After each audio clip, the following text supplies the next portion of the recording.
Файтинг – это жанр с историей в десятки лет, и большинство игр в нем обрели мировую славу еще в далеких 90-х. За долгое время они обзавелись своей историей, устройством вселенной и, конечно, множеством ярких, запоминающихся персонажей. Сам жанр предполагает много различных бойцов, чтобы каждый игрок нашел своего, более подходящего по набору движений, а может даже по внешности, ведь нередко, не зная игру, мы берем тех, кто цепляет нас именно своим видом. И так сложилось, что в каждой известной многолетней серии файтингов всегда есть несколько определенных типов бойцов, основанных на реальных людях, образах из фильмов или даже культурах разных народов. Сейчас именно о таких самых стереотипных образах персонажей файтингов мы с вами и поговорим. Ну погнали!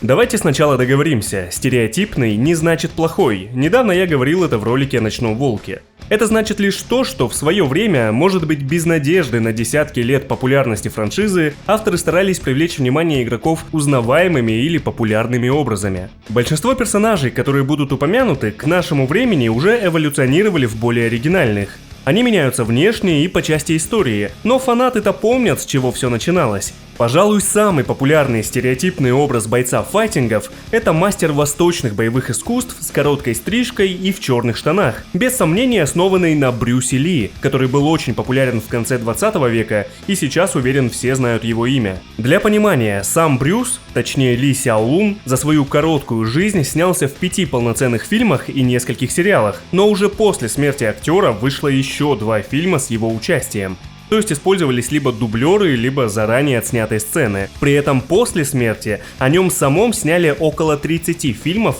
и выпустили несколько видеоигр. Естественно, молодые разработчики молодой видеоигровой индустрии вдохновлялись Брюсом Ли при создании персонажей.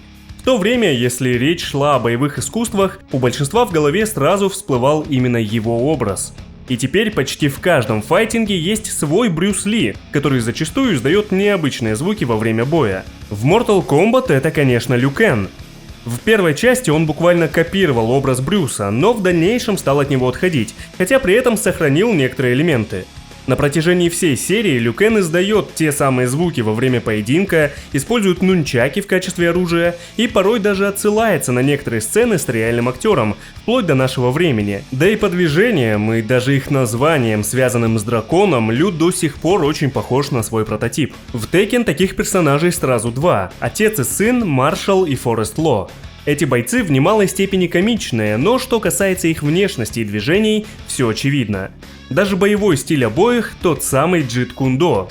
В будущем у Маршала, правда, появились усы, но это скорее для того, чтобы игроки могли отличать отца от сына и чтобы как-то обозначить возраст персонажа. Но все же самым наглым образом Брюса копирует Фэй Лонг из серии Street Fighter. Во-первых, он внешне до сих пор педантично сохраняет тот же образ, а также, как и вышеупомянутый, издает эти звуки во время боя. А во-вторых, он еще и по сюжету стал голливудским актером. Dead or Alive тоже не остался в стороне. Их Джен Ли пусть и не копирует досконально внешность Брюса, но использует его стиль Джит Кун До, издает Киай, те самые крики, и у него даже есть скины, основанные на фильмах Брюса Ли. Но тут хочется особенно похвалить за то, что персонаж как бы отдает дань уважения прототипу, ведь прямо по сюжету он вырос на фильмах Брюса Ли и благодаря им стал изучать Джит Кун До. Подобные персонажи, повторюсь, есть почти в каждом файтинге, особенно в тех, что появились в последние десятилетия прошлого века. И, конечно, этот образ в том или ином виде ушел далеко за пределы жанра, но все еще связан с ним. Например, в обозримом будущем выйдет файтинг во вселенной League of Legends, и у них там тоже есть свой Брюс Ли. Следующий стереотипный образ персонажа, который есть почти в каждом файтинге, это имбовые старики, как правило, учителя кого-то из персонажей, которые нередко любят прибухнуть. Хотя, конечно, не все, ведь в первую очередь они мастера боевых искусств, реальных или вымышленных. Например, в серии Virtua Fighter есть старик Шунди, чья боевка даже меняется в зависимости от того, сколько он выпил. В Mortal Kombat есть Бо Райчо, который не то чтобы попадает в образ старика, но тоже эксплуатирует пьяный боевой стиль. Скорее всего, такие персонажи основаны на старике Соу из фильма «Пьяный мастер». Он тоже мог нормально драться только после пары чашек вина, а чем больше он выпивал, тем более опасным становился его пьяный кулак. Но подобных бойцов, которые обходятся без спиртного, гораздо больше. Вот представьте седовласого старика в каком-нибудь около традиционном наряде, принявшем боевую стойку. Кто первый пришел вам в голову? Фанаты Tekken, скорее всего, вспомнили Вана Джинрей, друга Джинпачи Мишимы, учителя и дедушку Лин Сяо Ю. В Street Fighter таких даже двое: Ген, учитель Чон Ли, а также Ора, вообще самый сильный дед в этой вселенной. Первый такой прям стереотипный старик-мастер боевых искусств.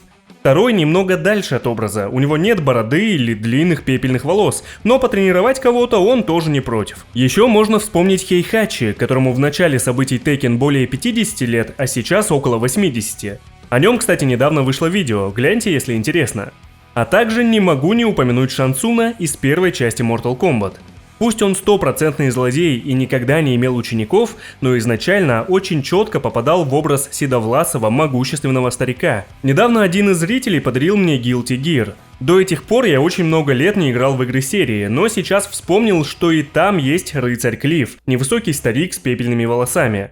Ну и не забываем Ген Фу из Dead or Alive, тоже учитель одного из бойцов. Теперь давайте поговорим о девушках, и даже предлагаю небольшой интерактив. Представьте блондинку, вооруженную огнестрельным оружием, желательно имеющую отношение к военным. Сейчас поставьте видео на паузу, напишите имя персонажа и тайм-код. Проверим, кто в первую очередь приходит в голову. Я уверен, что большинство вспомнили Соню Блейд, персонажа серии Mortal Kombat. Это собирательный образ сильной девушки, которая может и за себя постоять, и за других наваляет.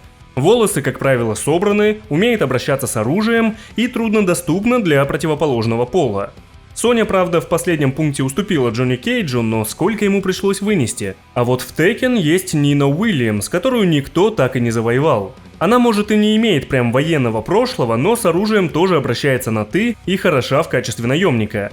Хотя раньше обеих этот образ позаимствовала Кэми Уайт из франшизы Street Fighter. Правда, я не уверен, что все игроки обращали внимание на то, что она военная. Мне кажется, даже авторы иногда об этом забывают, но это и не удивительно. В Dead or Alive есть Хелена, в серии Virtua Fighter Сара Брайант, и они тоже попадают в этот образ. Правда, кажутся не такими суровыми, как вышеупомянутые, но тем не менее, почти в каждом серийном файтинге есть своя блондинка, с которой опасно связываться, но не то чтобы против. Что связывает хамелеонов из Mortal Kombat, Огра из Tekken, Сета из Street Fighter, Дюраль из Virtua Fighter и Альфу 152 из Dead or Alive, которую я не буду показывать, потому что забанят к черту? Верно, все они заимствуют чужие способности или стили. Не знаю почему, но в каждой известной серии есть бойцы, которые объединяют в себе чужие движения. Как правило, это объясняется сюжетом. Например, Хамелеон долго наблюдал за другими бойцами. Огр намеренно сражался с ними, чтобы выучить их движения. Сет имеет сферу, которая позволяет перенимать стили других бойцов. Стоит также упомянуть Макуджина из Tekken и Шан Цуна из Mortal Kombat, который тоже сюда попадает, но с натяжкой, потому что он все-таки превращается в других бойцов и при этом имеет свои уникальные спецприемы. Такие персонажи не то чтобы очень популярны среди фанатов, и большая часть из них боссы – Дюраль, Огр, Сет. И в отдельный подвид таких я бы выделил шотасов или иначе Рю-лайк бойцов, то есть персонажей, которые заимствуют движения самого первого популярного бойца жанра – Рю из Street Fighter. Только внутри самой серии их целое множество – Кен, Акума, Гоукен, Сакура, Дэн и Шон. Но такой подвид ушел далеко за пределы серии, хотя популярен в основном среди японских файтингов.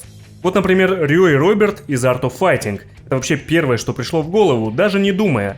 Уточню, что сюжетно и в целом как бойцы они, конечно, отличаются, особенно в наше время. Но если коротко, изначально их объединяло 3 движения: Projectile, антиэйр апперкот и какой-нибудь наступающий удар ногой, вроде Тацумаки Урю. Еще один вид персонажей, которые есть почти в каждом файтинге, это смазливые женственные бойцы, чья внешность, правда, часто бывает обманчива. Давайте вспомним Вегу из Street Fighter. Он настолько помешан на красоте, что постоянно говорит об этом и очень дорожит собственной, даже носит маску специально, чтобы защитить лицо от увечий. В Tekken к таким относится ветеран Ли Чаолан, крутой опасный боец, не забывающий уделить время внешнему виду. Вообще из Теккена я бы упомянул Лео, но там все сложно. Сначала заявили, что это девушка, затем, что это гендерно-нейтральный персонаж, и в разных странах из-за ошибок или малой вариативности языка боец вообще имеет разный пол.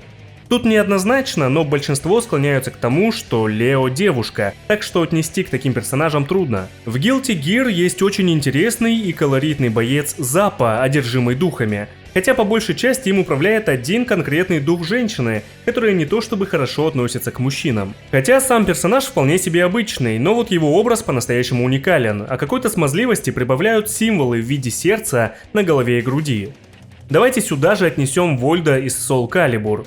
Я бы не сказал, что он излишний или хотя бы в меру ухоженный, он просто очень странно двигается и постоянно одет как на закрытую вечеринку.